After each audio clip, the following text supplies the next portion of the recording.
Shalom, shalom, Yisrael, Yehonathan Dawid with you here on what they call, what is this? They call this the 18th, 18th of July, 2021. I don't keep track of that kind of stuff. And that was from the young Moses Bliss, Too Faithful. Thank you, Mr. Vernon. So this week, we are on Hukath. This is decree, Torah portion number 39. Last week on 38, we did TORAH. And in TORAH, we find that Jacob, as a awesome prophet, the greatest genetic prophet we've ever had, but as a prophet in Genesis 49, 5, and 6, he prophesied that he would not have his soul join in with the evil counsel of Levi. All right? And then we talked, because we know what happened in Torah portion last in 29, what Levi did, what his seed did. And then we find out that coveting is the foundation of all sins. Do not reach beyond what Yahweh has given you. We all have our calling, we all have our gifts. Do not try to reach beyond that, which is what Korah did. Numbers 26:11, we see that as bad as Korah was, that his sons did not die. Asir, Elkanah, and Abisaphat, they still lived, because we saw that we have about 30% of the Psalms comes from the sons of Korah. And I read two beautiful ones to you last week. Very beautiful. They are the Messianic Psalms. In Jude 8 through 11, and I suggest you read all of Jude, we talked about how high-minded wicked rulers lead many astray. And this is going to bleed into this week's Torah portion as well, of these leaders. Who are these leaders that we're following behind? And then we find that after Korah's rebellion, the very next day, the people went out and complained and rebelled against Moses, saying that he killed Yahweh's righteous people. And there was a plague of 15,000 men dying. From that point on, every year, 15,000 males of warring age died until they went into the land of Misraim, the land of Yisrael, Eretz Yisrael. Also, we find Aaron's rod that buds almonds, which testified that he was the chosen one. This rod is something that I've been tracking for you over the years. We know it's a special rod. We're going to see what happens to that rod today. Something's going to happen to the rod. Just in Torah portion 38, it buds with almonds. Okay? Now watch what happens to it today. In this Torah portion, Hukath, it means decree. It goes from Numbers 19:1 through 22:1. And starting in verse 2, we have was introduced to us the ruddy heifer. And this is a strange ordinance to most people. I've been teaching it for the last several years. We should hear, if you've been following me, you should know about this ruddy heifer. And it symbolically atones for our sins. And whereas the other sacrifices covers, this cleanses. The ruddy heifer sacrifice is unique from all other sacrifices. It is not a sacrifice of covering, and it's not something that covers, but it is a cleansing sacrifice. Remember, we had the golden ox incident stain still on us. So this symbolizes how it will clean us of the golden ox incident. Blood symbolizes sin. The color of blood, we know, we find it all throughout the scriptures, but Isaiah 1:18 in particular talks about how blood, the color of blood, symbolizes sin. But this heifer, the ruddy heifer, has to be used. It's a ruddy heifer. It must be totally ruddy. Totally, it's a dark red brown. Never have been yoked. Never have been worked. Of course, a virgin heifer. And the ritual includes it being totally burned to ashes. And then a part of the rituals with the cedar wood, hyssop, and the thread dyed with this special kind of worm whose blood is not red. You go to Leviticus 14:4 on that one. So this is a special sacrifice that's introduced in this Torah portion, the ruddy heifer, that has a lot of deep, significant meaning. And we'll talk about some more of it today. Let's read Numbers 19 and 9. And it reads, Then a man who is clean will gather up the ashes of the heifer and store them outside the camp in a clean place. And they will be kept for the congregation of children of Israel for the water of purification. It is a purifying from sin. So it is to purify from sin, where all the other sacrifices did not purify. No one cleans anything with blood. We know we don't clean with blood, we clean with water. And this ash of the ruddy heifer had to be mixed with running water. Running water symbolizes living water. I hope you are connecting the dots to what this symbolizes, who this connects to. There's no reason in reading these Torah portions and this dogmatic Old Testament 613 if you're not connecting it to the so-called Brit Hadashah, the New Testament, if you're not connecting it to today. This affects us today. Yahweh Shua, this is another aspect of Yahweh Shua, who cleanses us, doesn't just cover us. That was a temporary situation, a relationship with Yahweh. We cannot live forever being covered. We have to be cleansed.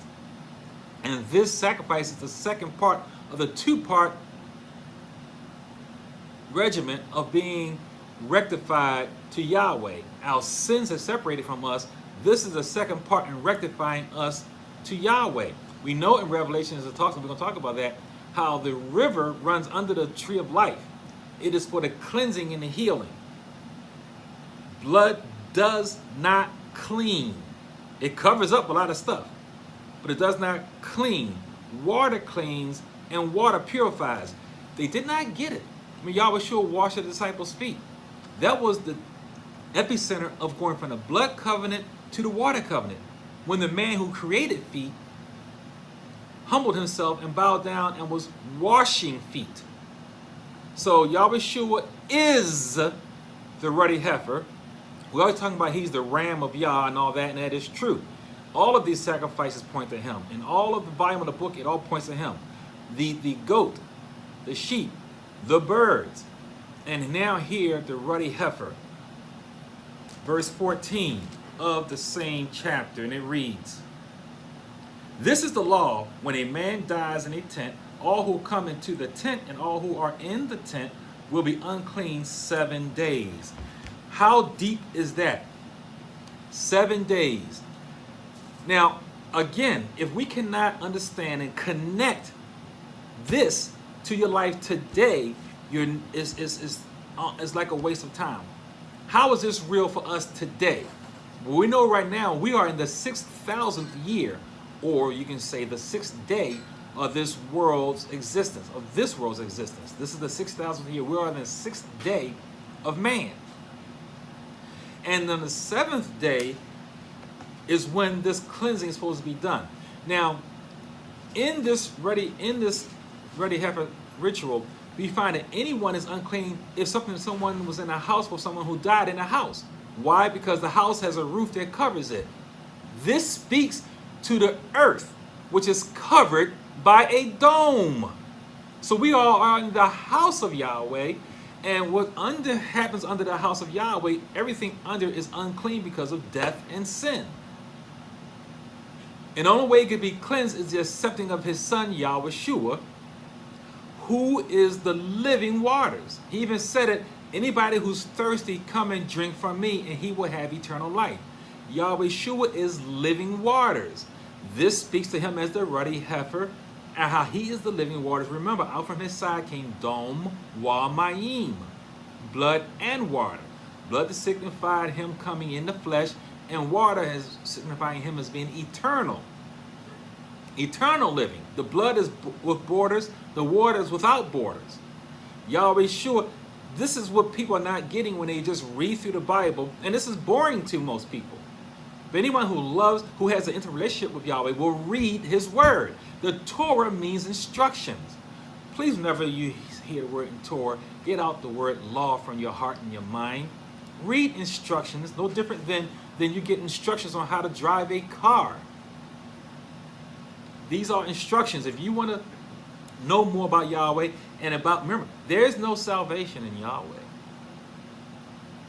Let me say it again. There is no salvation in Yahweh. The salvation is in Yahweh Shua. his son. So if you want to get to Yahweh, you got to get to know his son. And this is one aspect of his son as the propitiation of our sins. Not just the covering of the 613, but the propitiation. And they were still not, they didn't get it then as they were going through the wilderness. And many of us are not getting it today. Let's go ahead and go all the way back. Y'all love reading from Revelations. Let's read Revelations 12. Let's read Revelation. I'm going to skip through some of this because I always miss. All right. So let's go to Revelation 22, 1 and 2. And it reads, "And he showed me a pure river of water of life, clear as crystal, proceeding from the throne of Yahweh and of the Lamb. In the middle of the street and on either side of the river was a tree of life, which bore 12 fruits, each tree yielding its fruit every month. The leaves of the tree were for the healing of the nations." This is the last days. This is during that 7th day. Remember, the cleansing process is the first 3 days is a blood covering. The last 4 is the cleansing. It's a 2-part process. You accept the 613. You accept it. It is instructions on how to get to know the Son. And getting to know the Son, you profess the Son, and then the Son professes you to his Father. That is that's the way how it goes. If you don't profess the Son, he's not going to profess you to his Father. Yahweh is going to receive all those that his Son brings to him. Yahweh Shua says he has not lost anyone that was given to him. So we see that the law is not done away with. It brings you to the Son.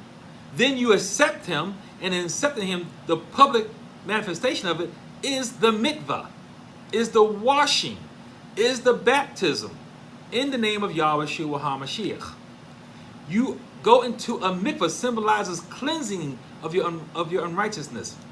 You are a new creature. You're not the same person. You're not coveting. You're not backbiting. And you're not talking about people. And you're not cursing. And you're not fornicating. You're not committing adultery. You are a new person. And your mind is under Yahweh Shua. You profess him publicly. He professes you to his Father. That's the way it goes. You're not going straight to Yahweh with the 613.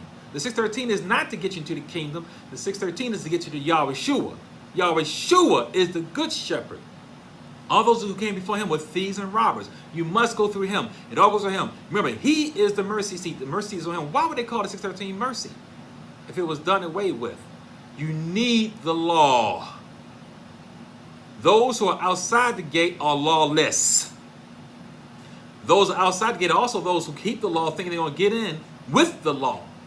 It cannot make it through the eye of the needle of the kingdom. You go in with Yahweh Shua. The law directs you to Yahweh Shua, then you receive him. The blood gets you to the water. That's why he told Peter, you have no part with me if you don't let me wash your feet. Because you ain't going to get to the Father who I've been telling you about for the last 3.5 years through keeping these 613. You're going to have to go through me. And I am the living water.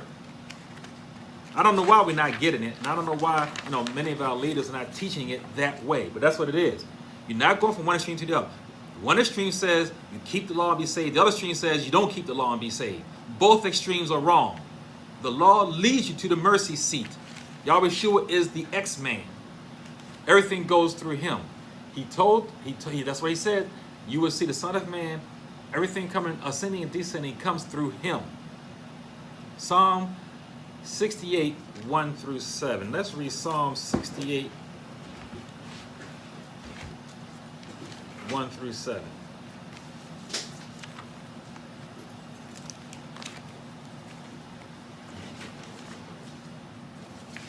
And it reads,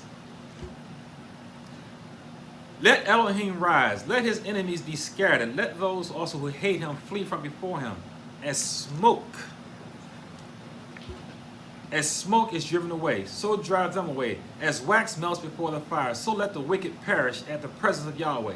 But let the righteous be glad. Let them rejoice before Yahweh. Let them sing. Let them rejoice exceedingly. Sing to Yahweh. Sing praise to his name. Extol him who rises on the clouds by his name Yah. That's right there in the KJV. It says Yah.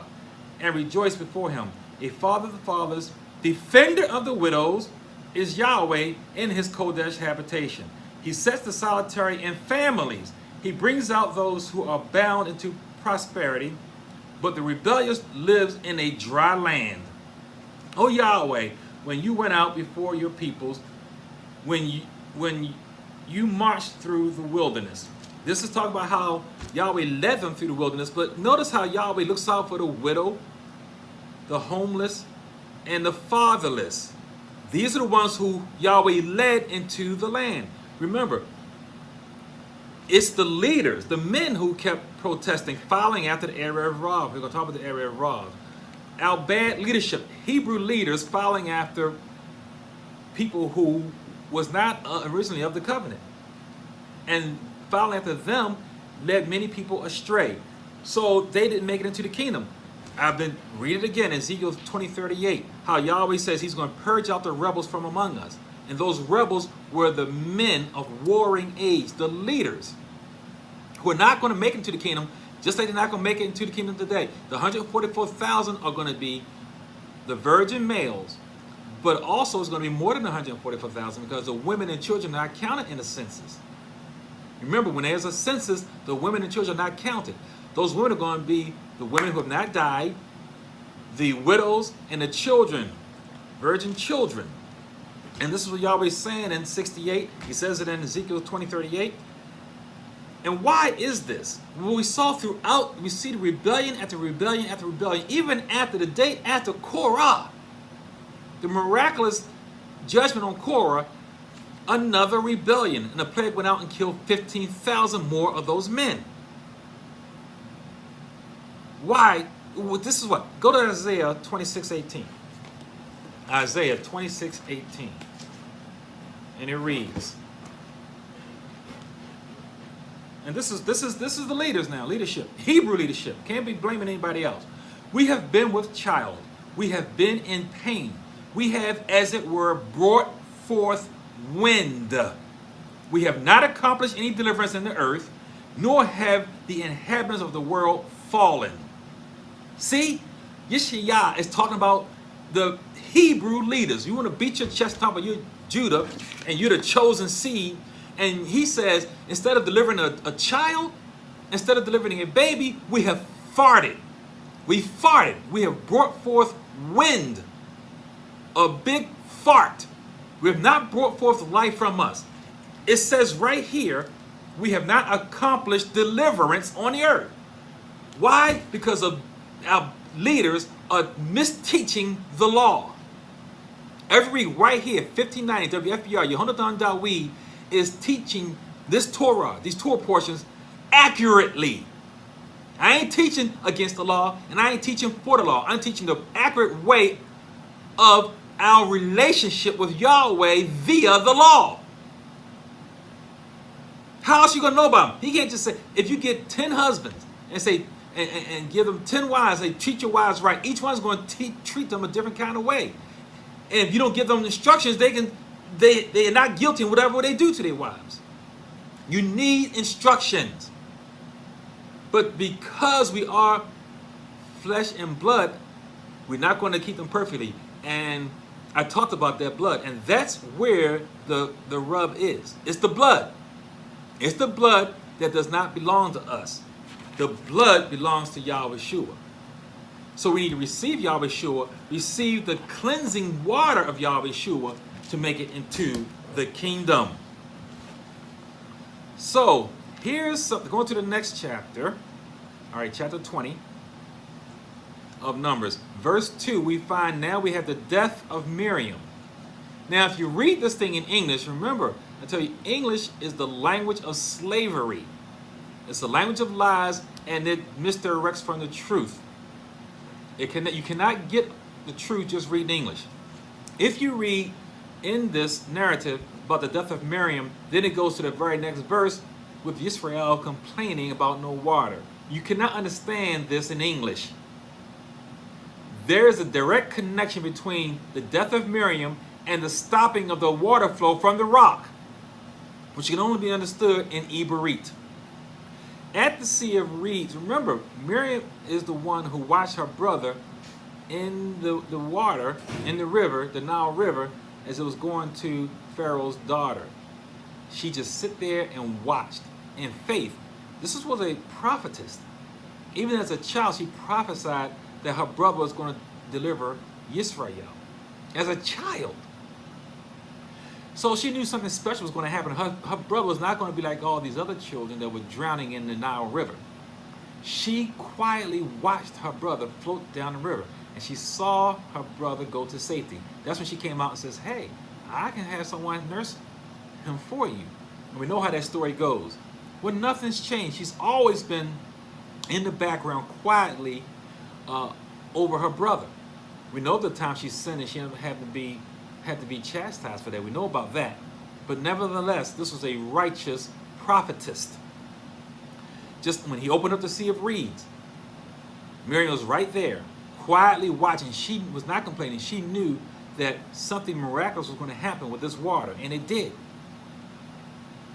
So here we got now that she dies, and just in the same thing, remember there was another water crisis at Meribah when Moshe had to sweeten the waters with the tree, another symbol of Yahweh Shua, who sweetened the tree. He was the tree symbolizing him, and he sweetened the water so they can drink. So now, and then in Exodus 17:6, Moshe was commanded to hit the rock. Another time they had a water crisis. In this incident, 40 years later, he's told to speak to the rock. So now this is the first time they're having a water crisis without Miriam. They're having a water crisis without Miriam. So in this instance, Moshe blew his chance to really reveal to the house of Israel the connection of their journey and their trials they were going through. That this was bigger than them. What they were doing, what they were going through was bigger than them. Israel, whenever they had a problem, they complained to Moshe. They did not see a connection of themselves intimately with Yahweh. They looked at Moses, and they did not connect it. This was Moshe's time to shine, really, and speak to the rock, which represented Yahweh Shua. Yahweh Shua is the rock, and that is throughout the scriptures. Deuteronomy 32:4, and for the New Testament witness, 2 Peter 2:7-8. We see that he was supposed to speak the revelation of Yahweh Shua to this rock, to the people. What did he do in frustration? He didn't have time to even mourn his own sister because they immediately started complaining, and he struck the rock. It worked the last time, remember? He was told to strike the rock, but just once, and that was in Exodus 17:6. This time, not only did he strike it, he struck it twice. And this is deep. I can spend a whole lot of time on this, but I always run out of time, so I have to skim through. But this is Yahweh Shua turning the other cheek. See, what they were not connecting, which Moshe blew the opportunity to speak to the rock and give the revelation to the house of Israel of what was really happening. What was happening was that it wasn't Yahweh who was guiding them. It was his son who was in all of this. And they need to understand that they need to have an intimate relationship with his son. Not just sacrificing rams and goats. And not with this new ordinance, the ruddy heifer, was going to justify them. It was not going to make them worthy of the better covenant. Right now, they were seeking a good covenant, a land of milk and honey and long life. But what they was not getting, if they had an intimate relationship, only a few of them did, was that there was going to be a better covenant, an eternal covenant of eternal life. Eternal life is better than long life. I don't care if someone says, hey, you're going to live 900 years. It ain't better than living forever. I don't care if someone says, hey, you're going to have a land of milk and honey. But that's not like having everything. Living forever with no sin. This was the opportunity, and it was missed by Moshe. And he struck the rock, and what did Yahweh do? Turn the other cheek. Moshe struck it again. Struck Yahweh not once but twice. Here you have the law, which is Moshe, versus grace, right on the stage for all to see. In the last crisis, when he was told to strike the rock, only the elders were there. In this crisis, all of Israel was called to be there. See the difference? This is why I'm reading these Torah portions, because there's so much to talk about. I'm rushing through it now. But everything means something. Only the elders were called and witnessed the hitting of the rock that brought the water out the first time. In this time, when he was supposed to speak to the rock, all of Israel was present to receive the first Besorah message, which you call the gospel, and they didn't get it. What he got was smack, smack on the rock. Moshe, who is the embodiment of the 613, versus grace. What happened? Grace prevailed, because in spite of the law, in spite of the smack, smack, the two hits of the rock, water came out. Not because of the law, but in spite of the law. Grace prevailed over the law. Water came over the blood covenant that was delivered to Israel via Moshe. Moshe gave them all the commandments, all the blood sacrifices. He was the embodiment of the law. So much so that one time for a whole year he had to cover his face. The veil, it was so bright, his face shone so bright from seeing Yahweh and the law. Now here is the law striking grace. Not once, but twice. And in spite of it, out comes Kai, Mayim, living water. Living water. Yahweh Shua. Jonathan Dawid with you here, 1590, WFBR. Tune in Sundays 1 to 2 to get insight and knowledge on the word of Yah. Ecclesiastes 7:29. We're going to find out again about this rebellion. Every week I'm reading to you about our rebellion. Ecclesiastes 7:29. Again, something that's not understood in regular English. It's not going to be understood. Ecclesiastes 7:29. And the wise man Solomon says, truly this only have I found, that Elohim made man upright, but they have sought out many schemes. Wow, what does that mean? He said this is what he found out. You know, and this is, and when Solomon wrote Ecclesiastes, this is when he was old. He was a young man, young buck, when he did Songs of Solomon. And then he was a ruler when he did Proverbs. When he did Ecclesiastes, this is when he got old. This is when he really started knowing something. When he did Ecclesiastes, he was old. And he said he has truly found out in all of everything of man that there's only two kind of men. Yahweh made man upright, but they, now what is they have made many schemes. What does that part mean? The Hebrew word for they is Hamah. And if you look at the pictographic Hebrew, which I talk about a lot, I'm pointing to it now on this screen behind me. You'll see it when I download this to the YouTube channel. You have the Hey, the Mayim, and the Hey. That means to watch out what comes from the water. Not once, but twice. Pay attention to they. And what do we say? Well, you know what they say. We always talk they. Who is they? They is the Arab Rab. And they are not man. They are mankind. They're kind of like a man. And everybody walking the earth is either man or mankind. And it takes wisdom and relationship with Yahweh Shua to discern betwixt the two. To know who's a wheat and who's a tare. And Solomon said there's that, and what is the schemes? Machination. It is engineering. And we're going to talk about some more of that. Because this is what Moshe is fight up against and frustrated against throughout all of these, now going into the 40th year. Way back from the beginning, when they were told to make bricks without straw, they complained from the very beginning. We always try to put Yahweh in a box. Okay, Moshe came, he's going to get us out of here. Soon the first slip up, they figured he's going to come and Pharaoh's going to clap his hands and put out the red carpet and everybody walk out. They get a little resistance. They told him, now you ain't leaving. You're going to, not only you're not leaving, you're going to work and you're going to make bricks without straw. Complaining against Moshe. You made it worse for us. From that time until this time, after the death of Miriam, they're complaining. And who is it except for the spies? It was always the Erev Rav who led our leaders astray. Our leaders, our Hebrew leaders, following the Erev Rav. The spies was on us. That was our fault, because those are 12 Ibarit men that went out, and 10 of them came back with a bad report.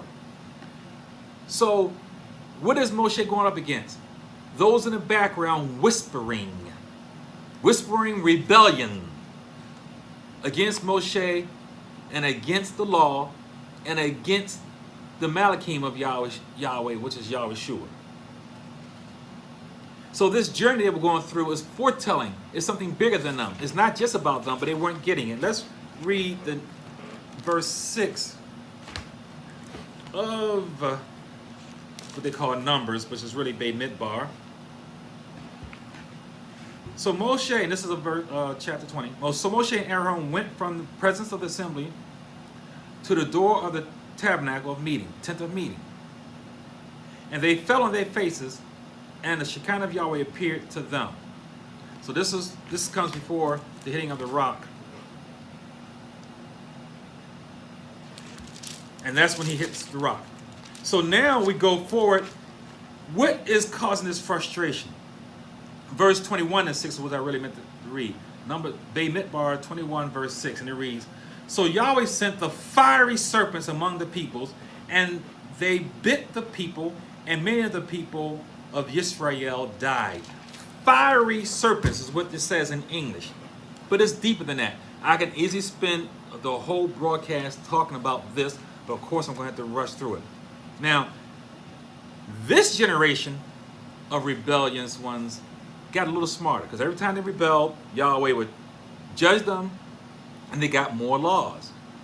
They always talked about going back to Mizraim. This time they didn't do that, and they would always blame Moses. This time they didn't quite do that. They blamed Moses, but they also blamed Yahweh. They say, okay, now we know that Yahweh directs Moshe. So they included Yahweh in their complaint with Moshe. They didn't just put Moshe out there by himself. And they also did not say, let's go back to Mizraim. Let's not go back to bondage. So they tailored their complaint a little bit, but they still were the same ones who were complaining. The Erev Rav. They still were the same ones who were in the background causing the children of the house of Israel to complain to Moshe.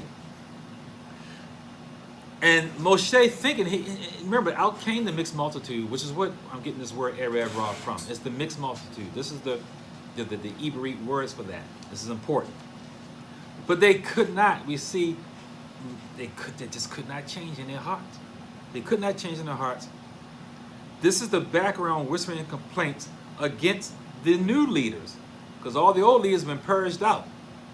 Now they're whispering and complaining. This is the next generation of Erev Rav and the next generation of leaders, of elders.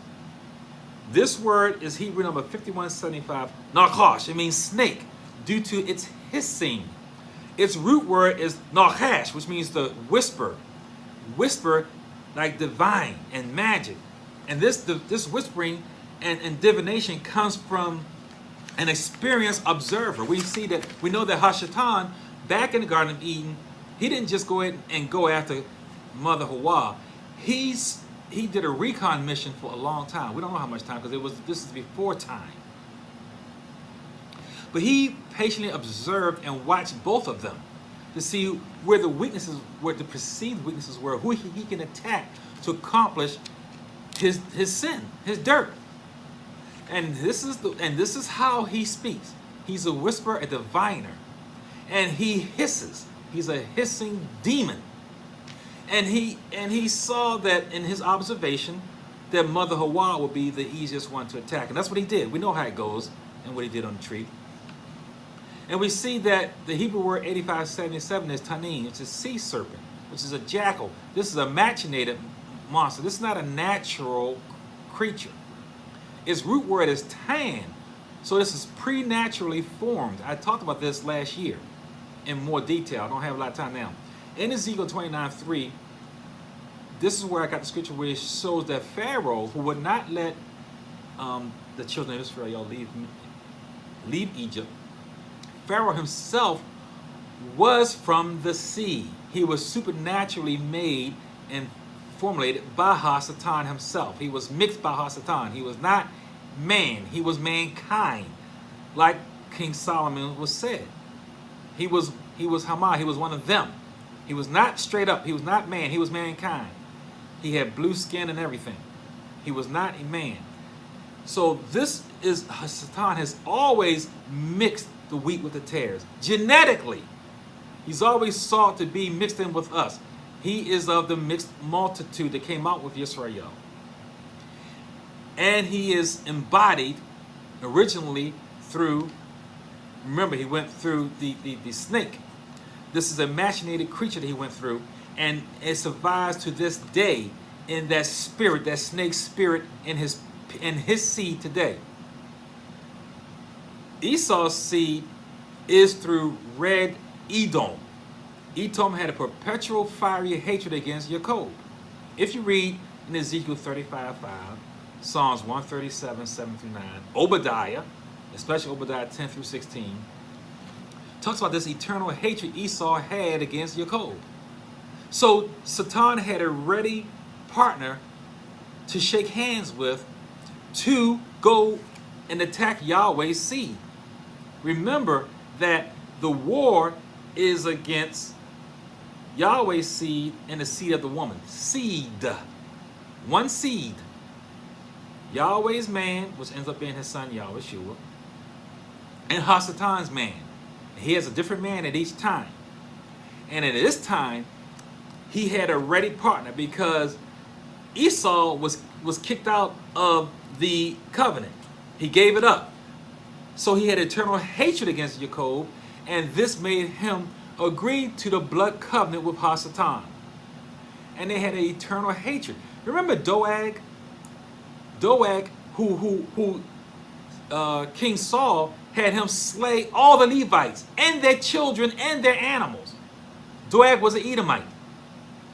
There was a perpetual hatred by Esau and his children against Esau. Perpetually. So Ha-Satan had a ready genetic seed of man to mix with his seed to cause mankind.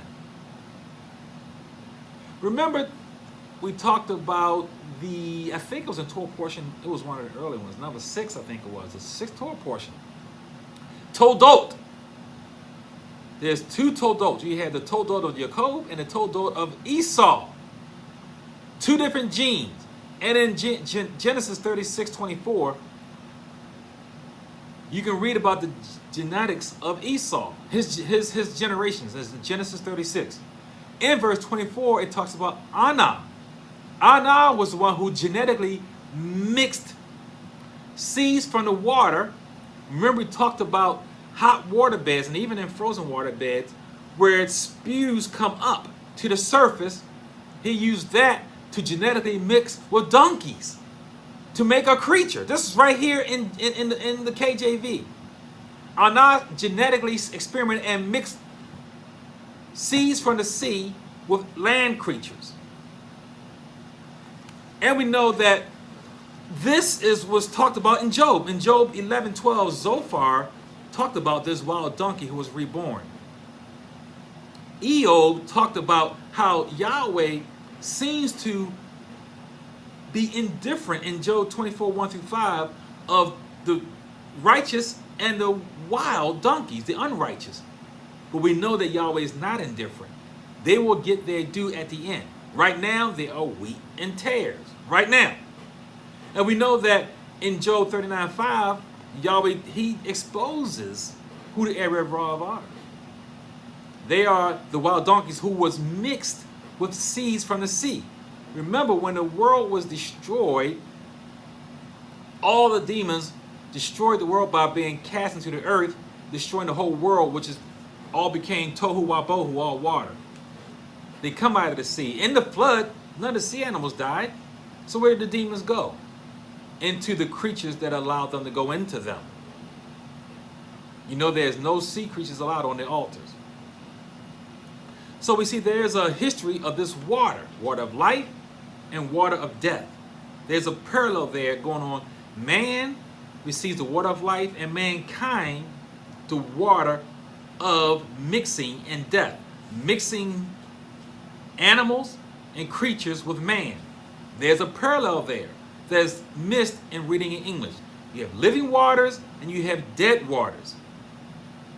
Dead waters is what Hasatan used to mix with mankind. They're the ones that teach this evolution. You're made to learn this in school, how man evolved from the sea. Got up onto the beach and eventually got legs and walked. Well, this is all true. This is where it comes from. It is true. Mankind did evolve from the sea. But like Solomon said, man was made upright. We were created upright. We didn't evolve. We are after the image of Yahweh. Mankind is after the image of Hasatan, a snake, the Erev Rav, who hates Yahweh's people. And we're not trying to draw a blank cover over anyone. We know one of the most righteous men in the history of the world was an Edomite. Job, an Edomite. One of the most righteous men in the history of the earth. So we're not painting a broad brush against peoples. That's what the Erev Rav wants you to do. It wants you to hate this person, to hate that person. Even it can be black on black, the Hootsies and the Tutsis. One's nose is a little bit wider than the other's nose. So then you go ahead and kill 1 million people. Rwanda, self-hatred. Hatred against somebody who's white. Hatred against somebody who's black. Hatred against somebody who's Jew. Hatred against somebody who's Chinese, Japanese. This is not, the Torah does not teach that. It teaches hatred against the spirits against Yahushua. This is a battle not of flesh and blood. It is a battle of spiritual wickedness in high places. And what spirits receive, because remember, even in the sea, all of those creatures did not receive those demonic spirits. That's why some fish are kodesh to eat. Spirits cannot just go into anything. Cannot go into anybody. They have to be received. They have to be received. Everyone on this earth is either man or mankind. And mankind is constantly trying to intrude genetic infusion into us. Right now, doing it with the COVID. Messing with the DNA. Messing with the protein peptide molecules. Going with the RNA, rewriting your DNA. Mankind you can't even eat healthy.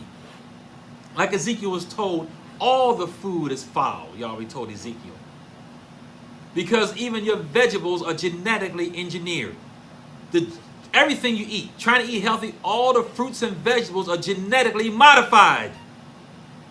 Flesh is being made in the labs. You're eating flesh, and the government says they don't have to tell you whether it's a real cow or made cow from the lab. Because the Erev Rav rule the earth. They're the ones who make all the policies. If you're a government leader, you're a demonic leader. There's no righteous leaders on the earth. The Erev Rav are the ones who make policy, who makes laws.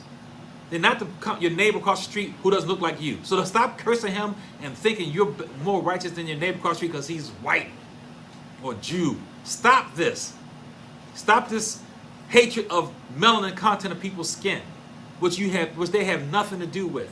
You have nothing to do with the melanin content of your skin. Love Yahushua. Love his instructions. Learn of him. The day the sun rises and falls, will you even ever seen the Erev Rav? Your eyes don't even look at the enemy other than as you're looking at yourself. We have proven ourselves to be our worst enemies. Our Hebrew leaders followed after the Esau implants implanted within us. Because out of Mizraim came a mixed multitude. Anybody who put the blood on the lintel was saved from the death of the curse, and they all came out of Mizraim. They didn't have to be Hebrew. So Hasatan had his people seated with Yahweh's people. And they are in our camps today. To this very day, we have small pockets of believers worshiping every Shabbat, keeping the feast days and all that stuff. And in them, you're going to have somebody in there who's going to start trouble. Got to start trouble. Giving our Hebrew men leaders the blues. A Narkosh Saraf is a genetically engineered mankind from Esau who made a blood covenant with Hasatan, who promised reclamation of Esau's birthright. He made a blood covenant with the devil to get his birthright back. This whole world events we're going through is good versus evil. And they actually think they can defeat Yahweh. Hasatan, he has his seed out there, and there's billions of them. And it's growing. You see it, they're telling you all the time in the movies they make, and in the songs they sing. Zechariah 3, 1 and 2. People don't underestimate evil in the face of it. Zechariah 3, 1 and 2. Then he showed me Yahushua, the high priest, standing before the Malachim of Yahweh, and Hasatan standing at his right hand to oppose him. And Yahweh said to Hasatan, Yahweh rebuke you, you accuser. Yahweh, who has chosen Jerusalem, rebuke you. Is this not a brand plucked from the fire? Simply, and to this day, open your mouth and rebuke Hasatan. He does not have authority over you unless you give it to him. Hasatan, before the sacrifice of Yahweh, before the resurrection of Yahweh, had authority and rights to present himself before Yahweh like the other Malachim, because he has jurisdiction over this earth. So he has to present. He just shows up right here at the right hand of Yahweh himself. Just like he did when Abraham was getting ready to sacrifice his son Yitzhak. Hasatan showed up at the right hand of Yahweh, who stopped Abraham's hand from slicing his son's neck, from sacrificing his son. Hasatan also showed up, just like he did with the narrative of Job, and like he did here with the narrative in Zechariah. Hasatan shows up. And Isaac saw the face of Hasatan. It scared him to his genes. This is what produced Esau. Esau is a mutated gene, genetic creation. Out of the same seed that he impregnated his wife with, out of the same womb came life and death. Jacob and Esau. Jacob is life and Esau was a mutated gene because his father, Isaac, saw the face of Hasatan when he was on the altar of sacrifice. This is deep knowledge you're getting here. The whole time that we here on WFBR, Yahweh for Christians, tune in every Sunday 1 to 2. Another error even our leaders are teaching about this genetic, this snake, okay? This seraph that was put on there is not Yahushua. And they say it's Jesus on the cross. Well, you know what? Yeah, it is Jesus on the cross, but it ain't Yahushua. It does not represent him. He's not represented by a machinated snake. And our leaders, because they don't study the Hebrew, get it wrong. They get it wrong. If you study the language, the Lashon HaKadosh, the language of creation, you would remember my book's subtitles are Original Words gives you original truth. Original Words gives you original truth. And if you study original words, you will see this. So we see in verse 8, Moshe fashions this saraf and places it over the rod that buds almonds. Remember last week, Yahweh verified that Aaron was his man when his rod budded. His rod is an olive. Remember, it's an olive rod, but it budded almonds. An olive rod that budded almonds. All is Yahushua. We know Yahweh Shua sacrificed himself on the Mount of Olives on an almond tree. An almond tree on the Mount of Olives. So we have this rod, the Aharon, budded the almonds, which is the first budding of all the fruits in springtime. It buds first. Now in this Torah portion, Moshe covers that, which is, again, they didn't get it, was the revelation of Yahweh Shua, with the snake, Hasatan, because their hearts, this was their hearts. And anyone who looked at it who was bitten, remember, everybody was not bitten. Those who were bitten, and they looked up to it, were healed. Not saved. There's a difference between being healed and saved. Remember, Yahweh Shua healed 10 lepers. 9 of them ran off back into the town, happy and joyous to live their best life, just like they just got the COVID shot. Just go back to the way you was living before. Only one returned. Only one returned to the life, to the living life, the living water of Yahweh Shua, to pay homage, to see what doth you have for me to do. Only one came back. Only one came back healed and saved. The other 9 were healed, but not saved. Those who looked onto this snake were healed, but they were not saved. They did not make it to the promised land. This snake, the narrative goes by Christians and even some Hebrews, is that it represented Jesus on the cross. It may have, but it did not represent Yahweh Shua on the cross. It represented Hasatan seed. It didn't even represent Satan. It represented his seed, mankind. And it was made, see, in English also is mixed up with these metals. The word copper, this was not a copper snake, okay? Because copper is a natural element and is a natural metal. This was, it was not brass. Also, brass was not, didn't come about till 500 BC. This was bronze. Bronze is an alloy of copper and tin. And we've been using that since 3500 BC. I just looked this up yesterday.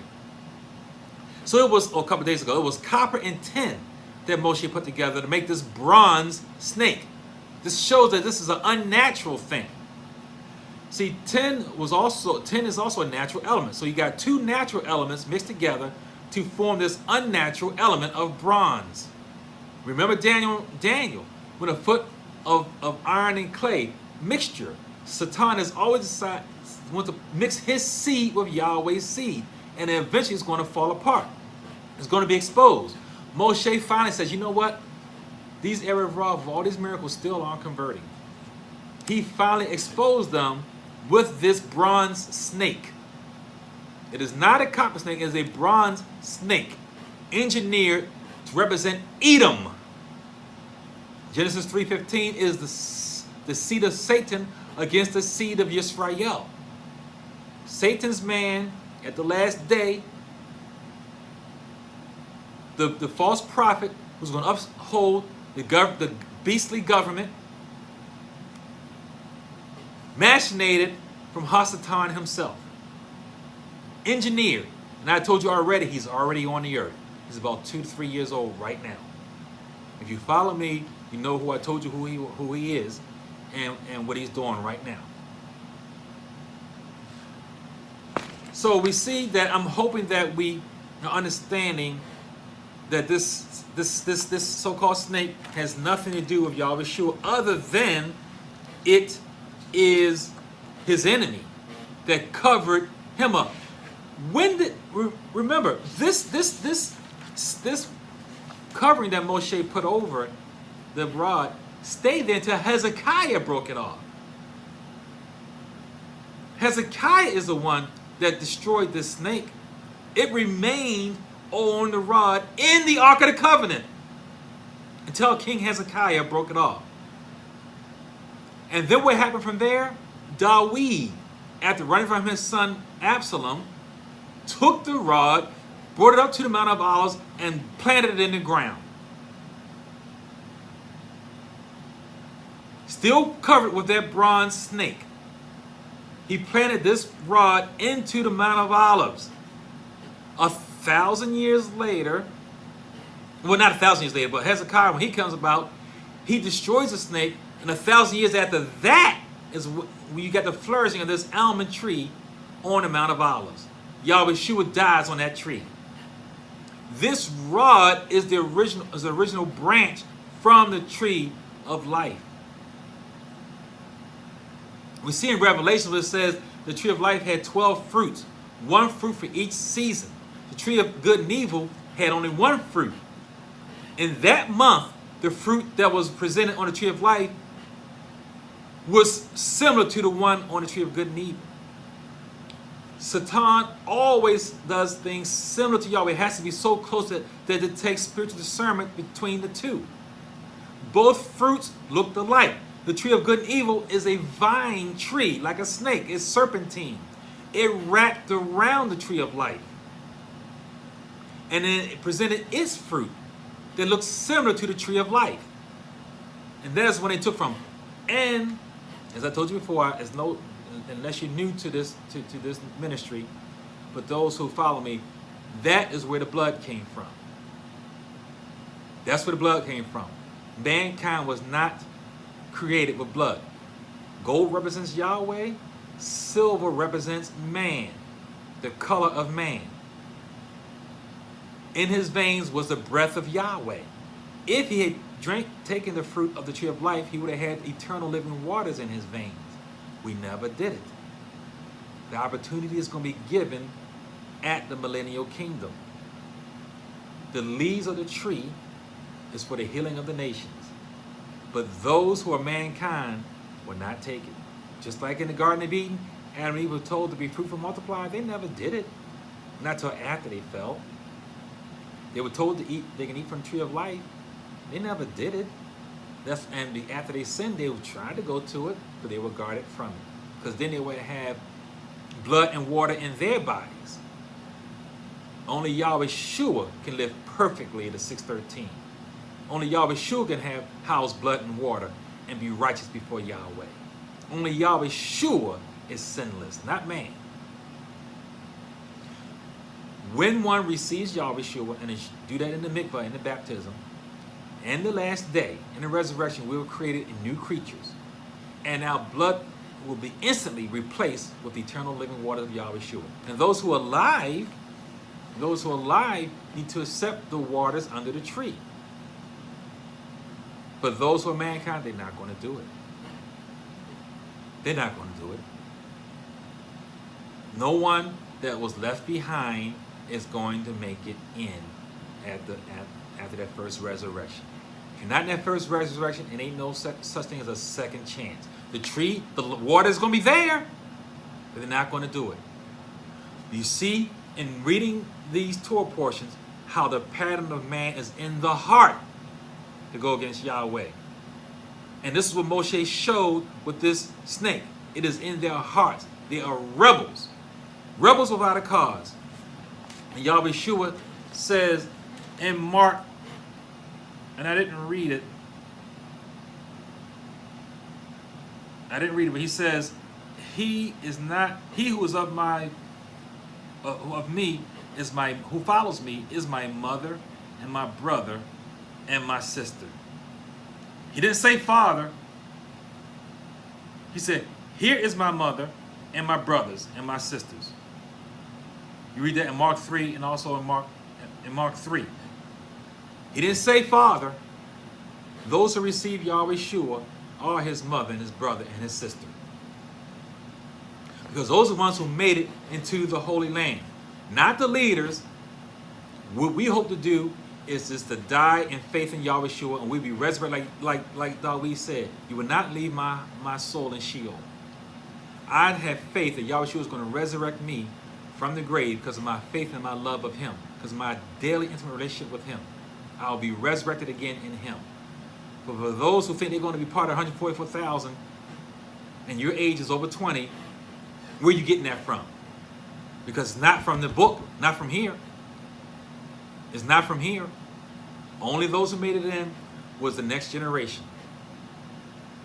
Not those who came to the Kodesh land. Yahweh Shua HaMashiach must be received. You must testify of him. You must testify of him, and then he will testify of you to his Father.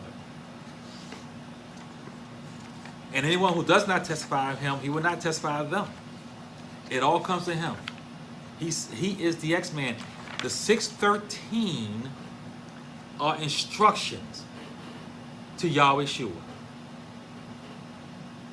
You're not going to take blood. Shaul says flesh with blood cannot enter into the kingdom of heaven. There's no such thing as you being so holy, so righteous, so sadiq, that you're going to approach Yahweh straight up with your blood in your body and thinking you're going to receive eternal life. You have to go to the mercy seat. You have to go to Yahweh Shua, receive the cleansing, the ma'im, the water, the chai ma'im, the living water, for propitiation of your sins. I came here to tell you that. Again, it's called the mercy seat. But what you call the law is in the mercy seat. It's mercy. I'm glad there's driving laws, because I got here from home to the station safely. Sure, anything can happen, but I had a better chance of getting here safely knowing that people was going to follow the law. Nobody was going to run the red light when I'm going through the intersection. Because the law said he has a red light, he has to stop. And I had faith that he was going to keep the law and not blast through it and hit me. I drove here in faith. But every day, people break the law by speeding. Every day. So should they take away the law, the driving laws, because people speed every day? Or do you still keep the laws on the books? The 613 are still on the books. You're always not going to take away because everybody keeps breaking it. No, it is hasid, mercy, because it gives you instructions on how to interact with him, how to shahai him, how to worship him, how to love him, and keep his commandments. His commandments are commandments of love. Love Yahweh with all your heart, mind, and soul, and love your neighbor as yourself. Do unto others as you have them do unto you. If we all would do that, we will already have so-called heaven on earth. Do not join in with Hasatan. Hasatan is the eternal accuser. Yahweh Shua is one who says, I got that covered. I'm his man. Yeah, you say he did that, Yahweh rebuke you. I covered that. Yehonathan Dawid is covered. Now I'm going to give him a new name. A name that has never sinned. A name that has no memory of sin. Blood carries the memories. Yahweh Shua speaks for us. Do not join in with Hasatan. Remember, at the mouth of two witnesses, everything has to be established. You have Hasatan accusing us, and then when you speak against your brother, when you speak against the leadership and the headship, you are joining in with Hasatan. You're joining in with the accuser. So then you're having a witness.